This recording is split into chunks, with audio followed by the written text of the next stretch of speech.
श्री कृष्ण जन्मस्थान जन्मभूमि शाही ईदगाह मामले में विभिन्न संगठनों द्वारा सिविल जज सीनियर डिवीजन की कोर्ट में प्रार्थना पत्र दिए गए हैं। इस मामले में जुड़े सभी वाद लंबित हैं। इन सभी केसों की सुनवाई की तारीख न्यायालय द्वारा 1 जुलाई निर्धारित की गई है। वहीं श्री कृष्ण जन्मभूमि के पक्षकार अधिवक्ता महेंद्र प्रताप सिंह का कहना है कि उनके सभी साथी अधिवक्ता मेहनत कर रहे हैं, जहां तहां तथ्य मिल रहे हैं उन साक्ष्यों को जुटाया जा रहा है। कोशिश की जाएगी कि जल्द से जल्द मामले का निस्तारण हो और हिंदुओं के पक्ष में फैसला आए। अधिवक्ता महेंद्र प्रताप सिंह ने बताया कि श्री कृष्ण जन्मभूमि का मामला न्यायालय में चल रहा है।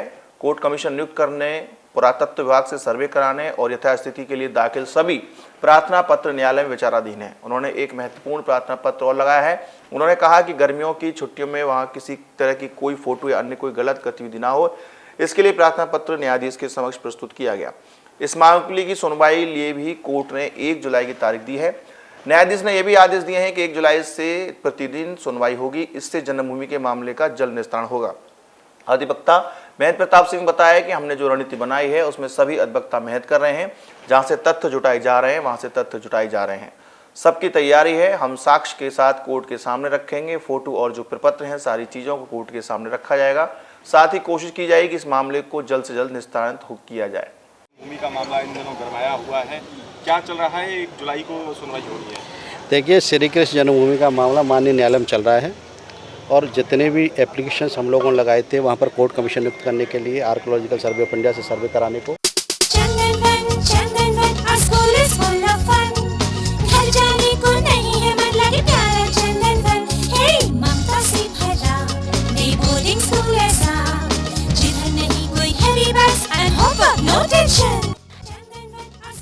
We at Chandanvan actually train students to be not only vocationally and technically skilled but with best human qualities of loyalty, sincerity, decision making, creativity, which is the most in demand today.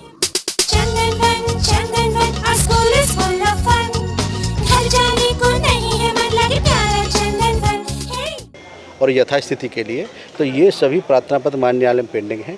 और हमने एक महत्वपूर्ण application और लगाई थी कि इस गर्मियों की छुट्टियों में वहाँ किस तरह का कोई रद्दोबदल ना किया जाए। तो ये सभी प्रार्थना पत्र माननीय न्यायालय के द्वारा सुने गए थे और इसमें 1 जुलाई निर्धारित कर दी गई थी। और 1 जुलाई से माननीय न्यायालय में ये भी आदेश कर दिया गया है कि भाई डे टू डे सुनवाई हो। तो जितनी भी एप्लीकेशंस हैं, जितने भी केसेज हैं, ज़्यादातर सब केस 1 जुलाई को लगे हैं और 1 जुलाई को सबकी सुनवाई होगी। तो हमारी आशा है, विश्वास है कि डे टू डे सुनवाई होकर के जो जन्मभूमि का जो महत्वपूर्ण प्रकरण चल रहा है इसका निस्तारण होगा। तो किस तरह से रणनीति बनाई है आगे की? नहीं, रणनीति बनाई है, इसमें सभी वकील हैं हमारे साथी, सभी लोग मेहनत कर रहे हैं, सभी तथ्य हैं, उनको जहाँ जहाँ से तथ्य जुटा सकते हैं वहाँ से तथ्य लेके आ रहे हैं और सबकी तैयारी है। और जो भी एविडेंसेज होंगे कोर्ट के सामने, चाहे वो रेवेन्यू की हो, चाहे असेसमेंट नगर निगम का हो, जितने भी होंगे सबको हम रखेंगे कोर्ट के सामने। और जो भी हमारे फोटोग्राफ हैं और अन्य डॉक्यूमेंट हैं, हिस्ट्री की बुक्स हैं, तो सबको रखेंगे उसमें और कोशिश करेंगे कि इसमें ज़्यादा से जल्दी इसका निस्तारण हो जाए और पॉजिटिवली इसमें हिंदुओं के पक्ष में ये मामला आ जाए।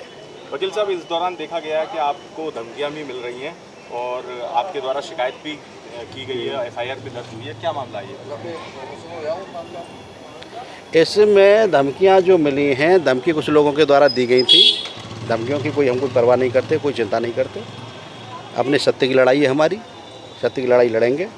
और हमने आज उसी को लेकर के ऐसे हिसाब से मिले हैं, ऐसे हिसाब के हमने पूरा जो जिस तरह से धमकी दी गई वो सब बातें रखी हैं, ऐसे हिसाब ने बड़ी गंभीरता के साथ सुना है और उन्होंने कहा कि मैं उचित कार्रवाई इसमें करूँगा। इसमें ऑडियो भी वायरल हुआ था? हाँ, ऑडियो वायरल हुआ है। ऑडियो की CD भी हमने दाखिल की है और ऑडियो की CD माननीय मुख्यमंत्री महोदय को, DGP साहब को और जितने भी उच्च अधिकारी हैं सबको भेजी है।